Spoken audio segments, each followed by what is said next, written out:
advice is to sit down with your oldest and your middle. I never gave up on my girls. For 10 years, I have tried to get them to forge a bond, and for the rest of my life, I will continue to try to get them to forge a bond. I don't have a relationship with my older sister, and I'm 100% okay with that. Why am I okay with that? Because we never bonded as children. And to the person that made the comment, you need to be careful how you force a relationship between your kids, because that can backfire. That's exactly what happened with me and my sister. My dad used to take your little sister with you. And my older sister resentfully took her little sister with her, and she would leave me behind and treat me like crap, and that definitely was not bonding time. So I am in 100% agreement with you have to be mindful of how you force a relationship. I'm not forcing a relationship between my girls. For 10 years, I have been on them, and for 10 years, my oldest daughter has laughed in my face and said, I just don't like her. Well, why don't you like her? I don't know, I just don't. I get it, but can you be a decent human being to her? I guess, Mom, but. No buts. What you're doing to her is causing her to have ideologies of ending her life. Stop. And it wasn't until my 10-year-old wrote letters and they ended up in her teacher's hands that were talking about her ending her life, and the factors were the people that live with her, that I was like, look, guys, with tears in my eyes, you have to stop. See, siblings don't understand because they don't understand how people filter stuff. They only think about from their own perspective. And I won't even say children, adults too. People only filter things through their own filtration system, and they're unable to empathize with other people. I sat down with my husband and my daughter, and I was like, look, if my daughter ends her life, I will never forgive either of you. And I'm not saying that's right, but that was what I said to them that finally broke through. So my advice for you is to sit down with your children and say, look, we need to get to the bottom of what is going on, because we cannot function like this. This is not how my household will run. We have to love on each other. If it ain't nice, don't say it at all. You know how to act decent out there in them streets. Why can't you act decent inside these walls? How you gonna treat the next man's younger brother and sister perfectly, but you come home and treat yours like this? Is not what we're going to do here. And I'm not mandating you guys be best friends, but can we at least treat each other like decent human beings? You know how. I've seen you do it to other people. Now do it to him or her. But really get into their heads and say, okay, why? Why are you treating your sibling this way? Why? And when they start digging deeper, they really can't answer the question. They realize how silly it is. My daughter for years told me I need to stop talking to the kids the way that I talk to them, and I was like, yeah, whatever.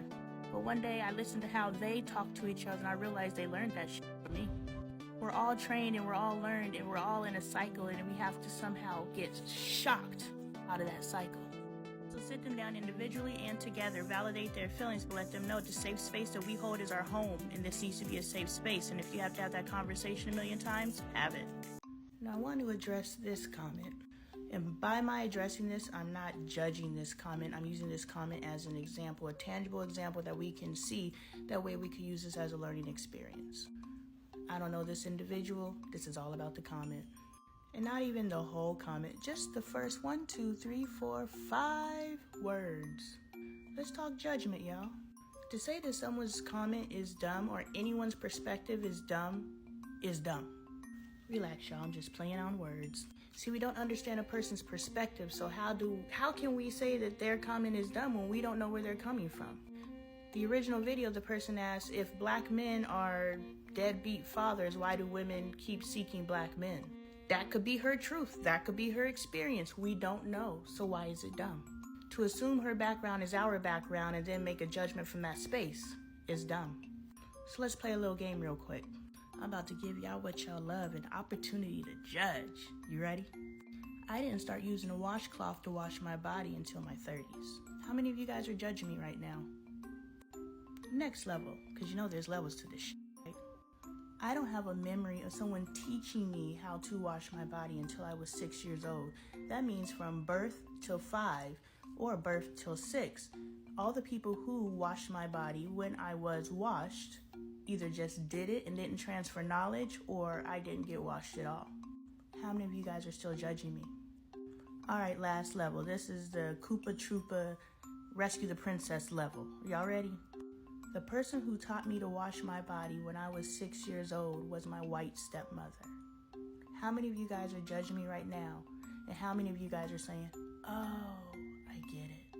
Why do I have to tell my life story in order for you to say, oh, I get it?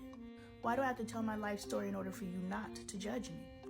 And those of you who still choose to judge after learning all that backstory, You must not understand how judgment works. Now, this is a recent revelation for me, so you may not know, and I'm not judging you for that.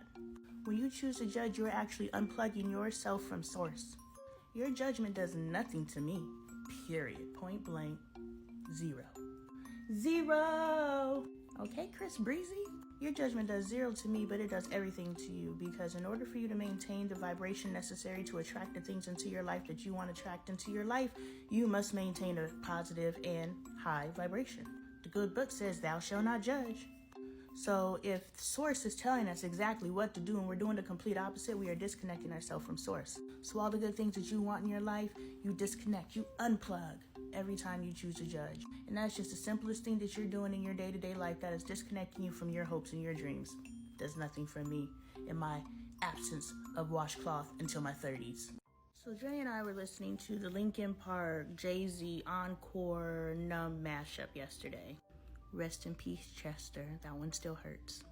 And Chester was saying some lyrics that really resonated with me, especially with my current advocacy, which is our homes and our families.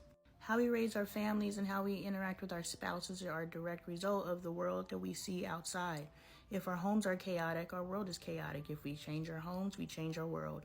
I know, big ass, big reach, but I'm a big asker and a big reacher, as well as a habitual line stepper, per my husband.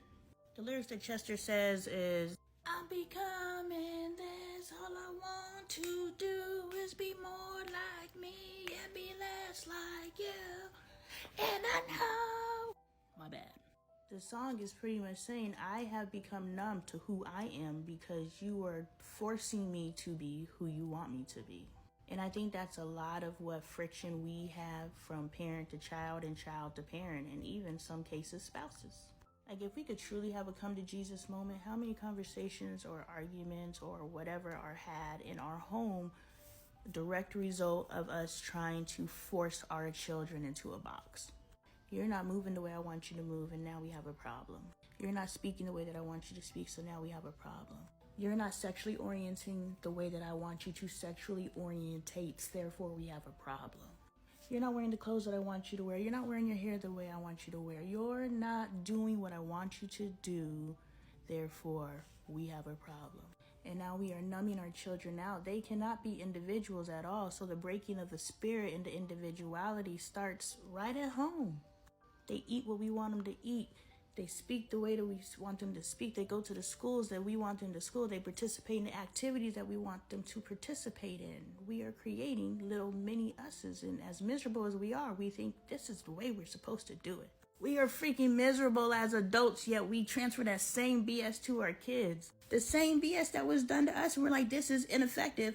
We then turn around and do it to our children. Now, it might not be as hard as it was done to us, but we are still repeating the same stuff. And our children are becoming numb. And then we're producing numb adults. It's so numbing.